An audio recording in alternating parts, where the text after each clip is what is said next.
okay rin na. Doon na kami bibirit na wala naman yung mga magulang namin. Para na kami makakanta. Kasi hindi talaga kami pwedeng kumanta sa bahay. So kanta namin, kaya yung Read Your Bible, yung mga kantang sa mga Sunday schoolers. Then, magbigay ng memory verse. Since ako ang bunso, ako ang maliit. So ako lagi, ang patayuin nila, yung may parang lata. Yung parang yun, doon nila ako patungtungin.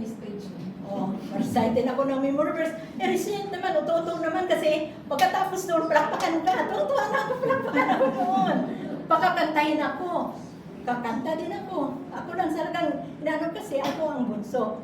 So yan ang life ko. Pero parang ngayon, parang na-recall ko na, sabi ko, yung palang childhood ko, napakasarap pala. Parang gano'n. Ngayon ko na na-realize na maganda pala yung childhood ko. Although, yung parent ko, ang purpose ng parent ko noon, na hindi kami aantukin, sige trabaho.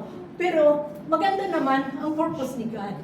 Kasi may natutunan kami doon sa mga verses na pinapamemoryahan ng mama namin at saka yung mga Bible story.